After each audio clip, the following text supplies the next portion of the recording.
Our third speaker is Mr. Onke Mazibuko.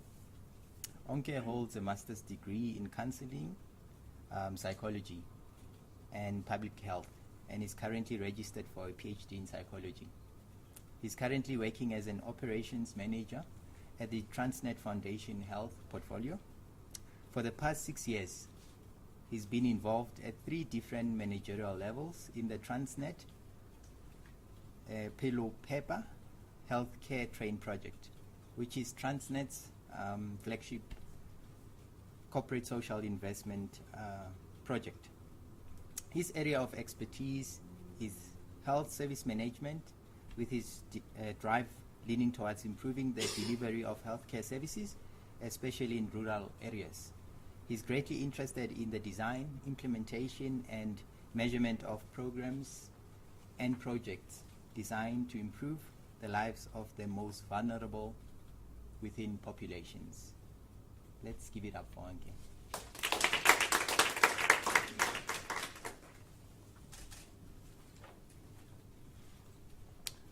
Thank you very much, Funga, and thank you very much to my colleagues on my right here. I take it as a bit of a privilege to be able to speak after you. I would have thought I would have been the first one to go, but it means a lot to me to be able to speak after you. Good morning to everyone. My name is Onke Mazibuko, and I completed my studies sponsored by the Canon Trust as recently as last year. I completed a master's degree in public health, which I obtained through the London School of Hygiene and Tropical Medicine, and it took me 3 years to complete this degree. And not because I was failing, but I did fail one subject, but it's basic stats, and I think it's socially acceptable to fail stats at least once. So it took me 3 years to complete the degree because I was doing it long distance. And while I was busy with this degree, I was working and living on board the Transnet Phelophepa Healthcare Train, which is a mobile healthcare facility that operates in the rural areas of South Africa. So my very first qualification, which I obtained before I had the opportunity to study further through the Canon Trust, was a master's degree in counseling psychology, which I obtained from the University of Fort Hare in East London in the Eastern Cape, which is my hometown. And it was through this qualification that I got my first job at the Transnet Foundation, where I've now been working for the past 7 years. And I've been working in the same project, which is the Transnet Phelophepa Healthcare Train. And in these 7 years, I've worked at 3 levels of management. The first job that I got in the project was as psychology clinic manager, which I did for all of 3 months before I got promoted.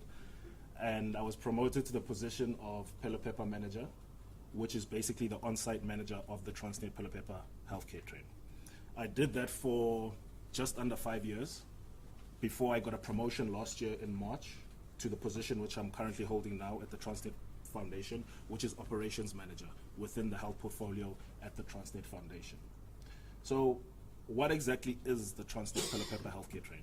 Well, the Transnet Phelophepa Healthcare Train is a corporate social investment initiative of Transnet, the parastatal, and the train itself is a mobile healthcare facility that operates in the rural areas of South Africa, and it offers primary healthcare services through a dental clinic, an optometry clinic, a psychology clinic, a general health clinic, as well as a pharmacy.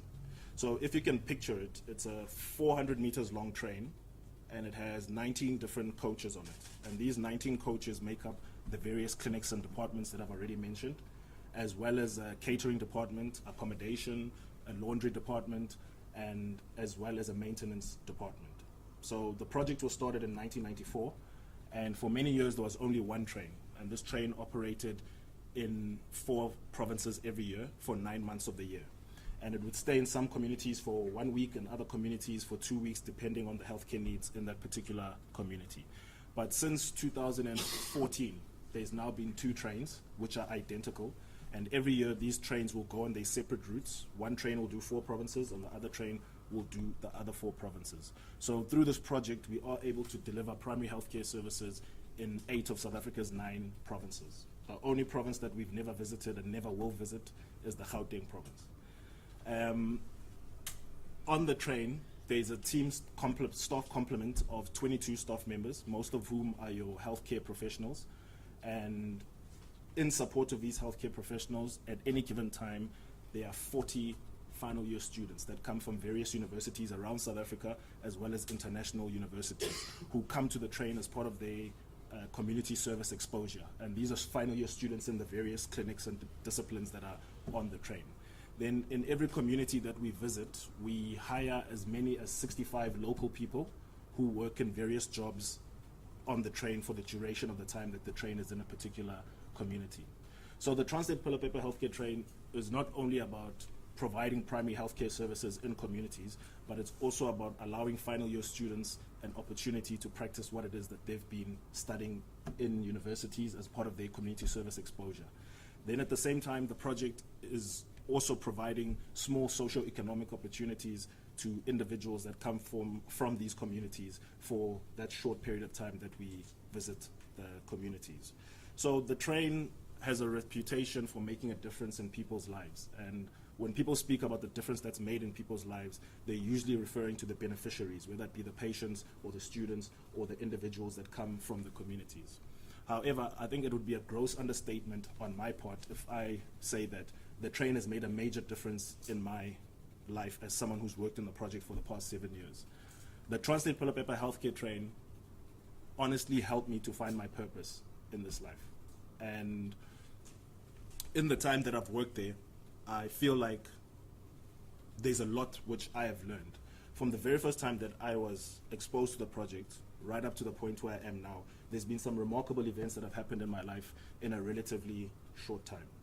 I remember my first exposure to the project came when I was an intern in psychology doing my final year, and I knew nothing about this project. And I was forced to go to this project as part of my 2 weeks community service exposure. But I remember from the very first day I set foot in the project, I knew that this is the place where I belong. And I made it my personal mission to ensure that once I completed my internship, I would be back to be a full-time staff member. Little did I realize that things would happen so fast that from that first day when I set foot as an intern, it was less than a year later that not only did I have a job on the train, but I had already been promoted to the highest position in the project on site. And that's when I became Phelophepa manager at the age of 27. And there I was finding myself responsible for this project that costs 50 million a year to operate. And I had just over 100 people reporting to me.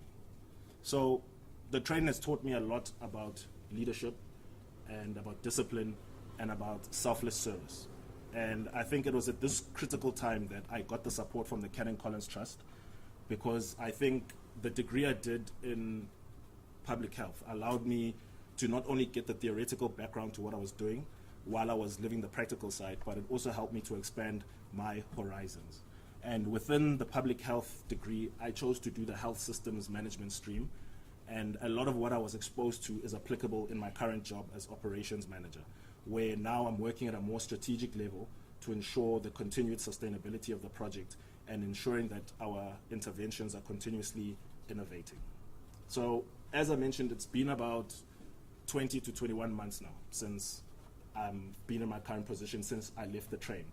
And I remember last year, after about 5 or 6 months off the train, I started suffering from withdrawal symptoms. You know, I started getting the shakes, and I started waking up in the middle of the night with cold sweats.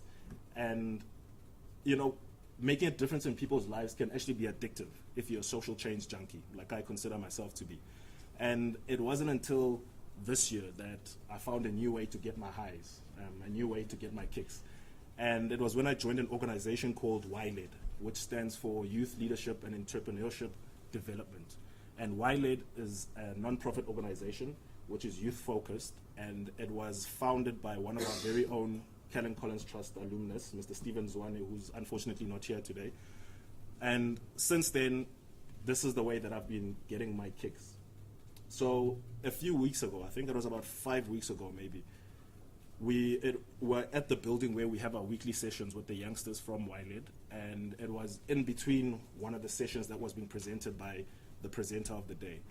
And I was having an informal discussion with some of the youngsters there, and they were asking me a whole lot of questions about life and about choices and, you know, the kind of questions that young people tend to ask.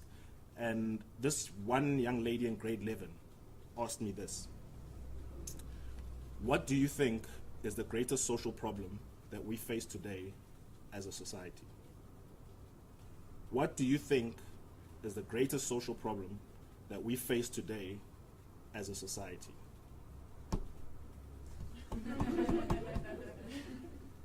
My first reaction was to think, where do I even start? With such a wide range of social problems to choose from, I felt spoiled for choice, but not in a good way. And while I was still trying to think, how do I respond to this young lady, I was also thinking, how do I respond to her without killing her sense of hope, or without killing her sense of faith, or without leaving her in a negative space? And just before I was about to respond, she followed up with the second question, which was this: do you think that we as a society can resolve any of our social problems, let alone all of our social problems? And ironically, it was this second question of hers that finally got my brain working and finally got me into a position where I was ready to respond to her. Because I don't like to entertain ideas of a doomed society, and I choose to remain the eternal optimist, choosing to believe that there's more good in this world than there is bad. It's just unfortunate that at times we tend to document the negative more than we do the positive. So my response to her, which I gave to her with a bit of confidence, was this: I think the greatest social problem that we face today as a society is a failure of people to regulate their own behavior. The greatest social problem that we face today as a society is a failure of people to regulate their own behavior. Self-regulation, and in this context that I'm going to use it now, is a broad psychological term which refers to the conscious and subconscious processes as well as the ways that people go about trying to attain their goals. Self-regulation can be broken down into goal setting and goal striving. Goal setting is that part where we obviously set the standards of what it is that we're trying to achieve, and we decide how to measure success in terms of reaching those standards. While goal striving is the part where we execute our plans to reach those standards which we've set for ourselves. So I believe that at the heart of all of our social problems is self-regulation failure. I honestly believe that at the heart of all our social problems is self-regulation failure. Now, researchers Baumeister, Heatherton, and Tice argue that around the world, people are miserable in their lives because they can't control their money, their weight, their emotions, their drinking, their hostility, their urge to do drugs, their spending, their own behavior with regards to their families, their sexual impulses, and many other things. These same researchers also distinguish between two types of self-regulation failure. There's under-regulation and there's misregulation. Under-regulation refers to an individual's failure to control their urges or their impulses, while misregulation refers to an individual's attempts to control their urges and impulses having undesired outcomes. They further break down their theory and identify three causes of under-regulation. So under-regulation can either be caused by deficient standards, where people have vague goals or no goals at all in terms of what it is that they want to achieve, or under-regulation can be caused by inadequate monitoring, where maybe people do have goals, but they have no way of charting their progress, so they don't know whether they're coming or going. And the third cause of under-regulation is inadequate strength, which speaks basically towards willpower, whether people have the willpower to bring about the necessary changes in their own lives. Then on the other side, when it comes to misregulation, there's two main causes of misregulation. The first cause of misregulation is false assumptions, especially with regards to people's own emotions. And then the second cause of misregulation would be misdirected efforts on the part of the individual. So this topic of self-regulation failure is central to my current PhD topic. And I am interested in the way people conceptualize health and the way people conceptualize illness. And more specifically, I'm interested in the internal factors which influence health-related decision-making and health-related behavior. So the topic of self-regulation failure is not just limited to the way that people go about making their decisions when it comes to health, as I've mentioned. It does influence other areas of people's lives. And you'll have to forgive me, though, being the psychologist that I am, I do have a tendency to analyze social problems at an individual level. And I do acknowledge that there's a range of external factors which people have no control over, which influence people's decision-making and people's health-related behavior. But all those weeks ago, when I was trying to answer this young lady who asked me this question of what I think is the greatest social problem that we face as a society, I obviously didn't give her this theoretical response that I just gave you now. And I didn't dumb it down either, because this was an intelligent young lady. But I did try to get it across to her that I really believe that at the heart of all of our social problems is self-regulation failure. But the second part of her question still haunts me, even now, even though on the day I did give her a response, which at the time seemed satisfactory. And that second part of her question, where she asked, can we as a society resolve all of our social problems, let alone one of our social problems? Since that day, I've just had lingering thoughts, and I've just been trying to come up with a response that I think would satisfy her. And it's one of the reasons why I'm here today, because I'm hoping that I'll get some sort of feedback from you guys that I can take back to this young lady. And once again, being the psychologist that I am, I do have a tendency to take social problems and analyze them on an individual level. So when I think of a society that's resolved all of its social problems, I ask myself, what is a society with no social problems? Then I think of it at an individual level, and I ask myself, what is a person with no personal problems? Now, unfortunately, being the psychologist I am, I can't afford to believe in people not having personal problems, because I need to make a living at the end of the day, and I need to remain relevant. So I secretly get happy when I hear that people have personal problems. Being the eternal optimist that I am, I do have to believe in a world where people have personal problems. And we all know that people face personal problems because at the end of the day, it helps them to grow and to become better people. So I think when it comes to societies, it's pretty much the same, where societies have societal problems so that societies can become better societies. And my response to the young lady was that there's value in striving to solve personal problems, societal problems, even though the end goal is not to have a society that has no social problems at all. However, again, I will appeal to you guys to please assist me today to have some sort of feedback that I can take to this young lady, because I now feel a greater sense of obligation to go back to this young lady, and this is the reason.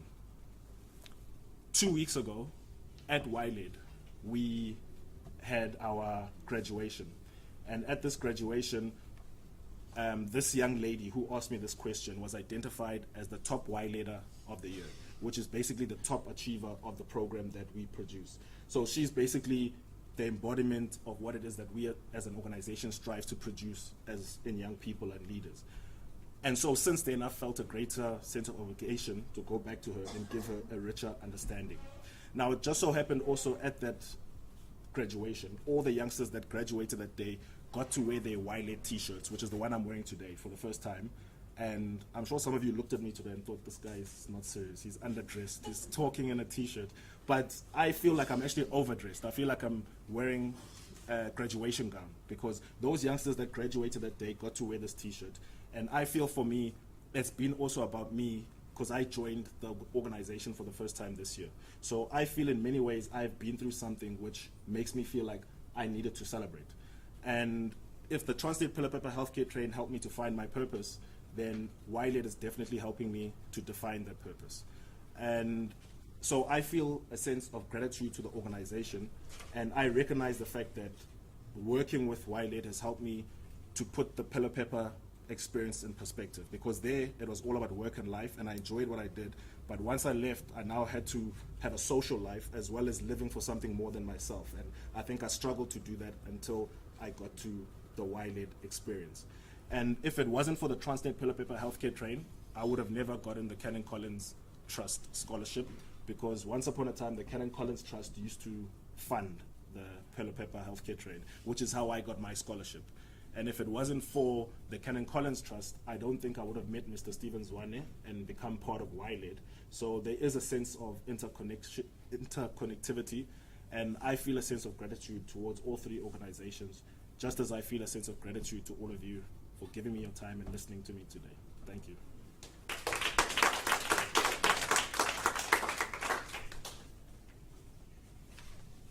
Wow. Thanks, Onke, for sharing your life story with us.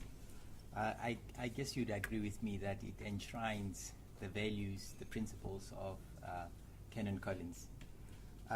You know, you spoke about one particular aspect of self-regulation failure. And I think if we can try and unpack that particular concept on its own, and try and, you know, make it, I guess, understandable to ourselves as individuals, I think the shortcomings that we often, you know, that often rear their ugly heads in our lives, I think most of those, you know, will eradicate them. And thank you to you for making us think like that.